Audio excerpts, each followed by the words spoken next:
আসসালামু আলাইকুম রহমতুল্লাহ। শ্রদ্ধেয় স্যার, আপনার কাছে একটা প্রশ্ন ছিল। আমরা জানতে চাই, শীতকালে আমাদের স্বাস্থ্য রক্ষা করণীয় কি, কিভাবে আমরা ভালো থাকবো, এ বিষয়ে যদি একটু বলতেন আমাদের দর্শকদের অনেক উপকার হতো। ধন্যবাদ। আসসালামু আলাইকুম রহমতুল্লাহ। অত্যন্ত চমৎকার একটা প্রশ্ন যে শীতকালীন সময়ে আমরা কিলা বালা থাকতাম। শীতকাল আসলে আল্লাহর দেওয়া নিয়ামত। এই সময়টারে আমরা উপভোগ করতাম। বিশেষ করে স্বাস্থ্য সুরক্ষায় শীতকালীন কিছু পরিচর্যা অবশ্যই দরকার। এটা হলো বিশেষ করে নজর দেওয়া লাগে বৃদ্ধ বয়সের মানুষ যারা, আমরা মা বাবা দাদা দাদি, বৃদ্ধ বয়সে যারা আছেন এরার প্রতি বেশি যত্নবান হওয়া লাগে এবং শিশু সন্তানের প্রতি বেশি যত্নবান হওয়া লাগে। শীতের সমস্যাটাই লোকটা শীতকালীন কিছু অসুখ বিসুখ হয়ে যায়। এটা তুমি পরিত্রাণ পাইতে হইলে শীতকালীন সময়ে বয়োজ্যেষ্ঠ মানুষ যারা, মুরব্বী মানুষ যারা, বাবা দাদা মা যারা আছেন এরারে আমরা বিশেষ করে এই অজু গোসলে গরম পানি ব্যবহার করতাম। প্রথম পরামর্শ হইলো আমার বৃদ্ধ বয়সের এবং শিশু সন্তানদের প্রতি বেশি যত্নবান। আর তারার অজু গোসলে, মুরব্বী যারা এরার অজু গোসলে গরম পানি ব্যবহার করা। আগেকার সময়ে দেখতাম আমরা বাচ্চাদের গোসল করার লাগে মাছ আসি হলে রৌদ্রে ব্যবহার করতা। রৌদ্রের তাপে বউলের মধ্যে পানি লইয়া এটারে সূর্যের আলো দিয়ে গরম করতা, রৌদ্রের আলো দিয়ে গরম কইরা ওটা দিয়ে গোসল করাইতা। দেখা গেছে আমরা সেই সময়ের মানুষ অতটা লেখাপড়া জানা আছিল না, কিন্তু তারা এই বিজ্ঞান জানতা যে সূর্যের আলো বউলো ফললে পানিত ফললে একটা প্রভাব পড়বো, ও পানি দিয়ে আমরা মাছ আছে হলে গোসল করাইছেন। এটা যারা বয়স্ক মানুষ আছেন আমরা অনেকেই জানি। তো এর লাগি তার একটা অভিনন্দন জানাই যে আমরা বয়স্ক মানুষ হলে আমরা সূর্যের আলোর ব্যবহার করেছেন। আর একটা বিষয় অবশ্যই আপনারা জানুন, তৎকালীন সময়ে আমরা যখন ছোট আসলাম তখন আমরা দেখতাম যে বাচ্চান্তির রোদ পোয়ানির একটা অভ্যাস আছে। ছোট বাচ্চান্তির রোদ পোয়ানি।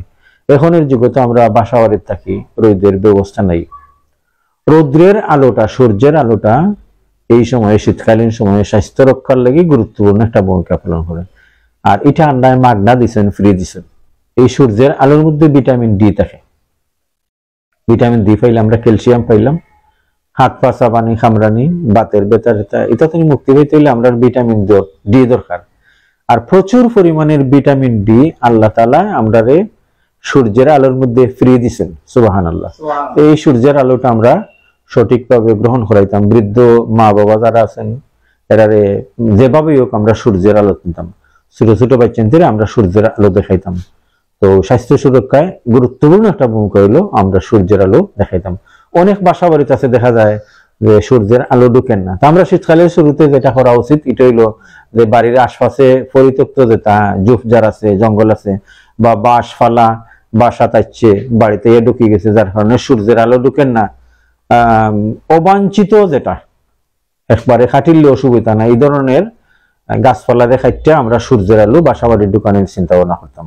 তাইলে আমরা ভিটামিন ডিটা পাইলাম। আর ভিটামিন ডি পাইলে নানান জাতের অসুখ বিসুখ নিয়ে আমরা হেফাজত করতাম পারবো। আর খানির বিষয়ে অবশ্যই জানতে চাইবা। খানি তো শীতকালীন যে সবজি আল্লাহর দেওয়া নিয়ামত। যদি আমরা শীত আইতো না, আমরা যদি মনে করতাম যে শীত আইছে, আইছে রে শীত, শীত আইছে, যদি শীত না আইতো তাইলে কিন্তু আমরা শীতের যে পুরস্কার, আল্লাহর দেওয়া পুরস্কার, আল্লাহর দেওয়া নিয়ামত, শিম, মূলা, গাজর, বাঁধাকপি, ফুলকপি, ধনিয়া পাতা ইত্যাদি হলো শীতকালীন সবজি। শীতকালীন যত জাতের অসুখ বিসুখ আছে এই অসুখের আগে আল্লাহ মার্কেটও মাঠে ময়দানে মেডিসিন আকারে ভেষজ আকারে আমরা এই যে মূলা, আলু, শীতকালীন সবজি আল্লাহ প্রদত্ত নিয়ামত এটা আমরা বুক করতাম। বুক করলে এই শীতকালীন অসুখ বিসুখ নিয়ে আমরা হেফাজত রাখতাম পারবো। আর বাচ্চাদের প্রতি অধিক কেয়ারফুল থাকা লাগবো। বাচ্চাদের যদি সরিষার তেল ব্যবহার করা যায়, সরিষার তেলে কিন্তু সর্দি খাসি তিনি হেফাজত থাকে। সরিষা তেল ব্যবহার করা, সরিষা রান্নার কাজে ব্যবহার করা।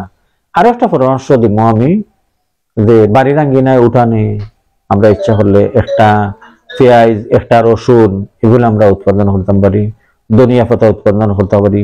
খাবার তালিকায় যদি এই জাতীয় সবজিগুলা থাকে তাইলে শীতকালীন স্বাস্থ্য রক্ষায় অটোমেটিক একটা পরিবর্তন আয়। এটা আল্লাহ প্রদত্ত নিয়ামত। আমরা শীতকালীন সময়ে বাসা বাড়িতে যাতে সূর্যের আলো ঢুকে এজন্য গাছপালা, অবাঞ্ছিত গাছপালা হাইটটা সাইটটা রাখতাম। মুরব্বী হলের প্রতি, বয়স্ক মানুষের প্রতি খেয়াল রাখতাম। ছোট বাচ্চাদের প্রতি যত্নবান হইতাম। অজু গোসলের প্রতি বয়স্ক যারা এর প্রতি খেয়াল রাখতাম, গরম পানি ব্যবহার করতাম, আর সূর্যের আলোটারে সঠিক ব্যবহার যদি করতে পারি, আমরা মাগনা প্রচুর পরিমাণের ক্যালসিয়াম এবং ভিটামিন ডি পাইমু। সুবহানাল্লাহ। আল্লাহ আমাদের তৌফিক দিক আমল করার। ওয়া আখিরু দাওয়ানা আলহামদুলিল্লাহি রাব্বিল আলামিন।